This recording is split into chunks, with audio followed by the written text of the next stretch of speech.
pessoal, tudo bom com vocês? Vamos dar início à nossa aula de fortalecimento pedagógico de língua portuguesa. E eu sou a professora Jaqueline. Na aula de hoje, a gente vai ver homônimos e parônimos, tá? O objetivo da aprendizagem de hoje, da nossa aula, é distinguir, tá, essa relação entre essas duas palavras e o seu conceito. O que são palavras homônimas e o que são palavras parônimas, tá?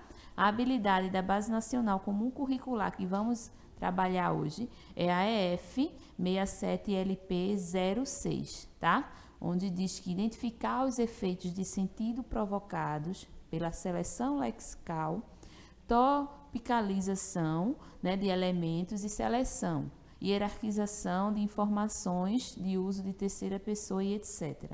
Então, assim, na nossa aula de hoje a gente vai ver um pouquinho sobre o que significa, que são palavras homônimas e parônimas, tá? Um assunto bem comum da língua portuguesa.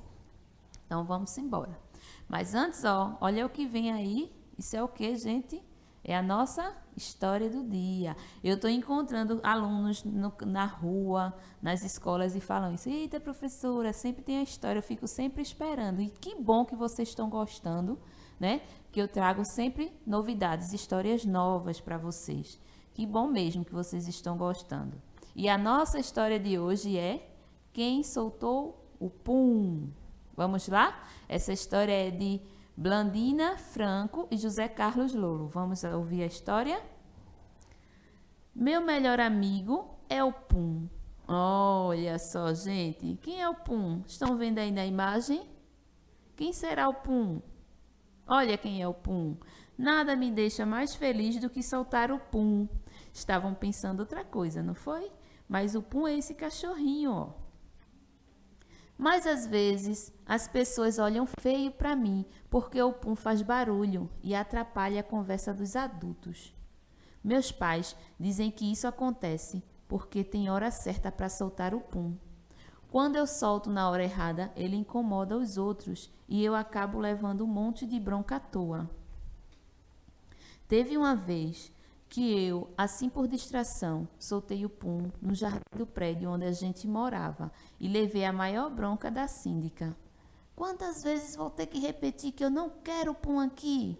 Vou falar com sua mãe. E ela falou, e a minha mãe ficou brava de verdade. Ainda bem que depois a gente se mudou para uma casa grande, com um jardim florido, maior ainda, e era uma festa. Eu soltava o Pum no quintal e ele não incomodava ninguém. Mas, às vezes, o Pum fazia muito barulho e um dia o vizinho acabou reclamando com meu pai.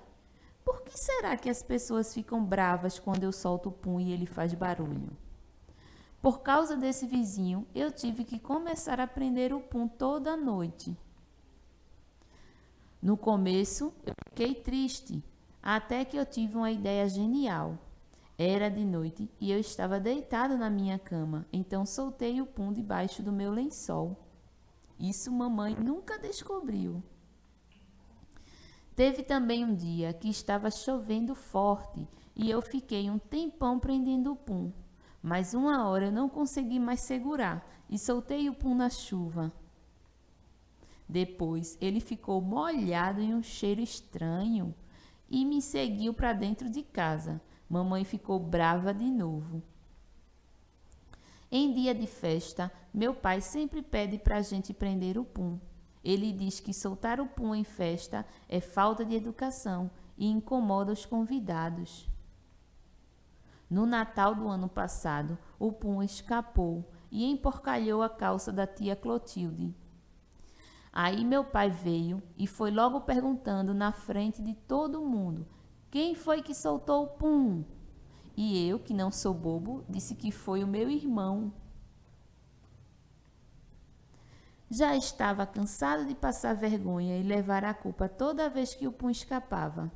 Depois, também não sei por que meu pai perguntou. Ele sabe muito bem que a primeira coisa que a tia Clotilde faz é, quando ela vem aqui em casa, é soltar o Pum. Aí ele fica em volta dela fazendo barulho e ela fica com cara de dizendo assim que não foi ela, mas ela não engana ninguém. Todo mundo sabe que é a tia Clotilde que solta o pum. E todo mundo sabe também que não dá para a gente prender o pum o tempo todo, porque ele não gosta de ficar preso e acaba escapando, a gente querendo ou não. Acho todas essas broncas por causa do pum uma grande injustiça. Certo que algumas vezes o pum faz muito barulho e em outras ele fica fedido. Mas não é culpa minha, não é de propósito. Eu só não consigo segurar ele. E aí, pessoal, gostaram da história sobre o pum? Estavam pensando outra coisa aí, não foi? Tenho certeza. Mas não é do que vocês estão pensando que a história falou. A história falou sobre um cachorrinho, o qual o menino da história colocou o nome dele de Pum, tá bom? Espero que vocês tenham gostado dessa história de hoje. É uma história divertida. E agora a gente vai para o nosso assunto, que se chama homônimos e parônimos. Então, o que são essas palavrinhas, né? Homônimos e parônimos. Elas são termos que fazem parte do estudo da semântica, tá? Do significado das palavras. Então, as palavras homônimas, essa palavra homônima, ela vem do grego, né?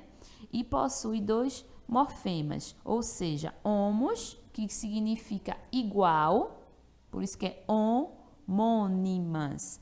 Homo, igual. E ônimas significa, né, nome. Então, homônimas, juntando, forma nomes iguais. Portanto, é possível dizer que as palavras homônimas são as que possuem sentidos, né, diferente, mas a pronúncia e a grafia, que é a escrita, é igual, tá certo? Então, aqui a gente tem dois tipos, ó. Concerto de um lado na imagem, concerto com C é um concerto musical, e concerto com S do outro lado se chama concerto de TV, quando vai consertar algo, tá? Então, percebam aí a diferença dessas duas palavrinhas. Quando nós pronunciamos concerto, é um único som. Quando a gente vai escrever, eu escrevo com a letrinha C, concerto musical, e a outra eu escrevo com a letrinha S, que passa a ser um concerto para consertar, algo que conserta as coisas. Um lugar, um ambiente que você leva para consertar, seja uma TV, seja um ventilador que quebrou, um celular. Então, esse tipo de concerto, a gente usa a letrinha S. Vejam só, uma letrinha muda completamente o sentido da palavra, não é verdade? Só trocando o C pelo S, já acontece o quê? Uma mudança no que eu estou falando. Então, quando a gente fala, a gente não percebe. Se eu escrevo, aí vocês vão perceber a diferença, tá bom? Isso são chamadas de palavras homônimas. A classificação. As palavras homônimas, elas têm 3 tipos de classificações, tá bom? São as homógrafas, que são palavras iguais na grafia. Quando eu falar em grafia, eu estou falando de escrita, tá?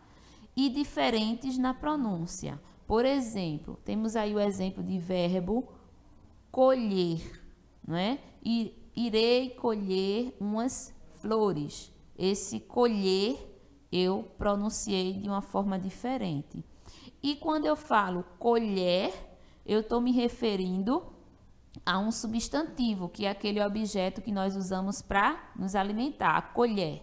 Então, a escrita, percebam aí no exemplo, na telinha, a escrita, ela é a mesma. Colher e colher é a mesma coisa. O que vai mudar é como você vai pronunciar. Então, para verbo, eu uso colher. Vou colher alguma coisa. E para o substantivo, aquele objeto que nós conhecemos, chamamos de colher. Perceberam? Colher, colher. Então, a pronúncia é diferente, mas a escrita é igual. São chamadas de homônimas, homógrafas. Já as homófonas, homônimas, homófonas, são palavras iguais na pronúncia e diferentes na escrita, como consertar com C, que significa harmonizar. Quando eu falei aí da música, quando eu falei de um ambiente que a gente vai ouvir uma música, é um concerto, nesse sentido, porque é uma harmonia, uma harmonização de instrumentos musicais que vai formar um som, a música. Então, no caso aí, concerto com C. E concerto com S é aquele de reparar, de consertar algo, tá certo? Esse exemplo são chamadas de homônimas, homófonas. E existe a terceira classificação, que são as homônimas perfeitas. Essas homônimas perfeitas são palavras iguais na escrita, na grafia, e iguais também na pronúncia. Por exemplo, caminho. Eu tenho a palavra caminho, que pode ser substantivo e pode ser verbo. Caminho, quando é substantivo? Quando eu digo assim, eu estou no caminho certo. Então, aquele caminho é o local, é algo. Então, é o substantivo. Então, quando eu coloco assim, eu caminho todas as tardes. Esse caminho é do verbo caminhar. Então, ele não é substantivo, ele é um verbo, tá? É o verbo caminhar. Então, a escrita e a pronúncia é a mesma. O que vai dar a diferença do sentido é a frase onde ele está inserido. É o contexto da frase, ok? Essas classificações são palavras realmente um pouquinho complicadas. Mas, assim, na prática, se a gente treina, a gente consegue aprender, tá certo? Vamos seguir. Temos aqui, outros exemplos de palavras homônimas. Temos acender, que é colocar fogo. Temos ascender, que é subir. Assento, com C, é um sinal gráfico. E assento, com SS, é um local onde você se senta. Temos acerto, é o ato de acertar algo. E temos acerto, com SS, que é uma afirmação.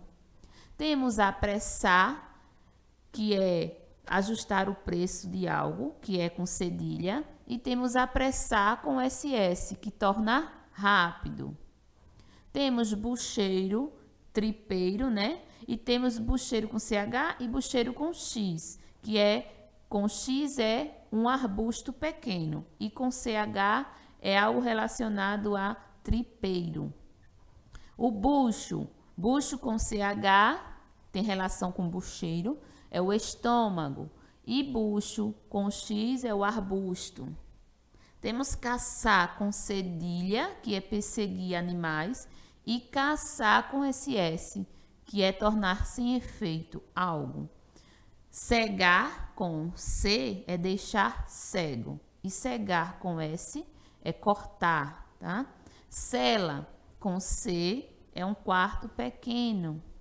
Por exemplo, na cadeia, a cela, aquilo ali é algo pequeno, isolado, é com C. E cela com S é forma do verbo selar. Arreio tem a ver com sela, né? A montaria, o cavalo, a sela do cavalo. Temos o censo com C, que é o recenseamento, né? Aquilo que as pessoas estão indo nas casas, fazer a pesquisa, o pessoal faz a pesquisa sobre quantas pessoas tem na sua casa, faz várias perguntas, é o recenseamento. E o censo com S é o entendimento, é o juízo. O séptico é o descrente, com C, e o séptico, com S, é que causa infecção.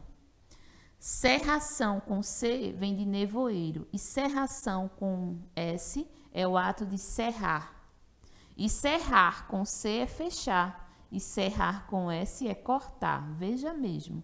Então, se eu digo cerrar, você não vai saber se eu estou me referindo a fechar ou cortar. Então, eu preciso o quê? Eu preciso expor de forma de compreensão numa frase. Por exemplo, irei serrar o pão.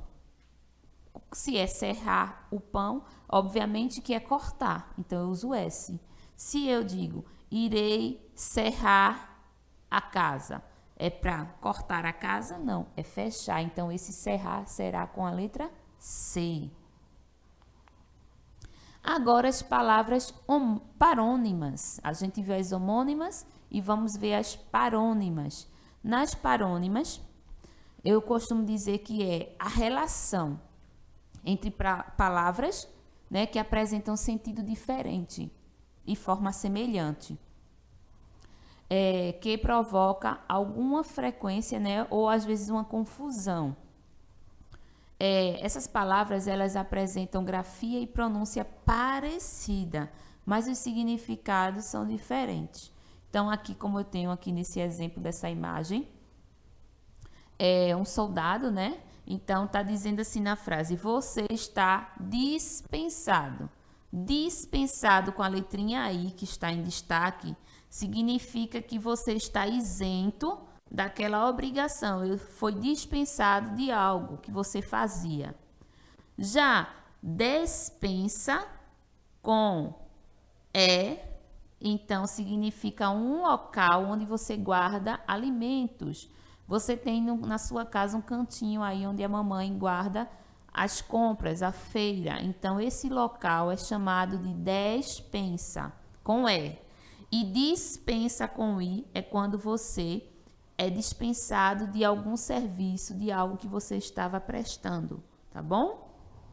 Isso aí é parônimas. Então, as palavras parônimas, né? Temos aqui alguns exemplos. Temos emergir, com E na frente, significa vir à tona. E imergir é afundar. Vou dar um exemplo dessa palavra com um exemplo prático. Por exemplo, quando você está numa piscina, que você dá um mergulho e você sobe para a superfície, você está emergindo, com E. Já que você faz o contrário, quando você dá o mergulho, vai afundando na piscina, chama imergindo, tá? Então, imergir é afundar e emergir com E é vir à tona. Temos também o exemplo de infringir. Infringir é desobedecer. E infligir com L, free e flee. Infringir, desobedecer. Infligir, aplicar. Temos absolver, que é perdoar, e absorver, é sorver algo. Por exemplo, você fez algo de errado, aí pediu perdão. Aí, se você foi perdoado, então você foi absolvido com L. E se você derramou um leite na mesa, aí você vai pegar um papel para absorver aquele leite. Entendeu? A questão do absolver e absorver com R. Acostumar é habituar-se e costumar é ter costume. Então, o acostumar é se habituar em algum lugar, se habituar com alguém. E costumar é ter o costume de algo. Acurado, feito com cuidado, e apurado é refinado. Afear é tornar feio e afiar é amolar. Amoral é indiferente e amoral, tá? Que não é moral, amoral. E imoral é contra a moral, tá? É o contrário, é o devasso, alguém que não é a favor da moral, imoral. E amoral é alguém que não se preocupa, é indiferente a essa moral. Palavras homônimas e parônimas. Então, vamos aqui, ó, mais palavras homônimas e parônimas em Armandinho. Então, temos aqui duas tirinhas. A primeira tirinha, a criança está com uma placa e na placa diz, vendo pôr do sol. Aí alguém pergunta, quanto quer pelo pôr do sol? Aí ele falou, a criança no segundo quadrinho disse: não está à venda, eu estou vendo o pôr do sol. Aí ele na terceira imagem, no terceiro quadrinho, disse: aproveite para ver também. Por que isso? Porque a palavra vendo, nesse sentido aí da placa dele, está dando a ideia de vender. Então, a pessoa que leu deu a entender que ele estava vendendo o pôr do sol. Porque essa palavra tem dois sentidos. Ela pode ser o verbo, né? O verbo ver, ele está vendo. E também ele pode ser o sentido de vender. Então, aí eles têm dois sentidos. Ou é ver ou é vender. Nesse caso, ele quis colocar que ele estava apreciando, vendo, observando o pôr do sol. Só que como é uma palavra de duplo sentido, deu a entender diferente para quem leu. Então, é um exemplo de homônimas. Na tirinha abaixo temos aí, mesa para quantas pessoas, cavaleiro? Veja que esse primeiro cavaleiro está com L, não tem H. Aí um homem, no segundo quadradinho, disse: o correto é cavalheiro ignorante. Aí ele pegou o garçom no terceiro quadrinho e disse: eu estou falando com ele. E ele estava falando com quem? Com o homem no cavalo, montado a cavalo. Então, por que isso? Essa tirinha também é um exemplo de palavras homônimas. Cavaleiro com L é o sentido de alguém que monta cavalo. A pessoa que monta cavalo, o homem, montador de cavalo, é um cavaleiro.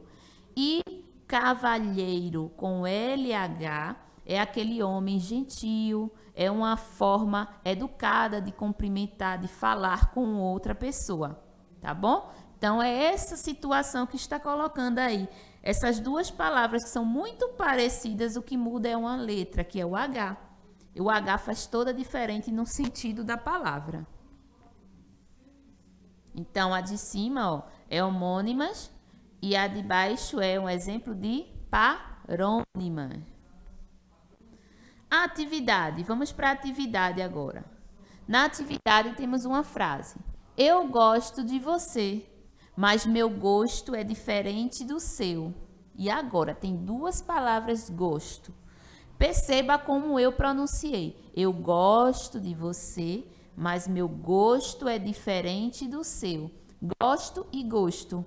Essas palavras são o que, pessoal? Vocês acham que são homônima ou parônima? Com base no que a gente vivenciou, aprendeu, vimos que palavras homônimas são aquelas que são escritas iguais e sentidos diferentes. Então, aqui eu diria que é homônima, né? Porque está escrita da mesma forma, mas com sentidos diferentes. Quando eu digo eu gosto de você, esse gosto é do verbo gostar. E quando eu digo mas meu gosto é diferente do seu, esse gosto na segunda frase está querendo dizer que ele é um substantivo, tá? Que meu gosto é diferente do seu, no caso passa a ser substantivo. A tirinha abaixo apresenta exemplos de palavras que são, vamos ver. Temos aqui 3 quadrinhos com 3 nomes de cestas diferentes. Cesta com C no primeiro quadrinho remete ao objeto, a cesta. Adoramos cestas. No segundo quadrinho está escrito com S no início e S no meio. Esse tipo de cestas é aquele cochilo que a gente dá após o almoço, uma descansadinha depois que almoça. Então, é cesta dessa forma que é escrito. E o terceiro quadrinho diz adoramos cestas, com S no início e X no meio. Ele está falando de sextas-feiras, que ele gosta muito. Então, é um dia da semana. 3 formas de escritas com o mesmo som, mas com sentidos diferentes. E nesse segundo, temos aqui, ó, o Cascão, não é? A turma da Mônica, com o Cascão e a Mônica. No primeiro quadrinho, temos a Mônica sentada com algo na mão, que eu acredito ser um livro ou algum caderno, e ela pergunta para o Cascão: ônibus tem assento? Perceba que o assento ela usou C. Aí no segundo quadrinho passa um ônibus e o Cascão fala: depende da hora que você toma. Então o que ele pensou? Quando ela falou se ônibus tem assento, ela quis perguntar para ele se na palavra ônibus a gente escreve um acento, que é o acento circunflexo que está em cima da letrinha O. Ela estava se referindo à forma ortográfica de escrita correta da palavra ônibus. Só que ele entendeu que ela estava se referindo a acento com SS, que é aquele acento de você sentar-se. Quando ele olhou o ônibus e viu o ônibus lotado, ele disse: depende da hora que você toma o ônibus, se vai ter assento ou não. Ele entendeu diferente. Por quê? Porque as palavras são pronunciadas da mesma forma, mas a escrita é diferente. São exemplos de quê nas duas tirinhas? De homônimas, isso mesmo, são palavras homônimas. E é isso, pessoal. Espero que vocês tenham gostado da nossa aula de hoje, tá? Pratiquem bastante para vocês ficarem craques nesse assunto e a gente se encontra na próxima aula. Tchau, tchau e até a próxima.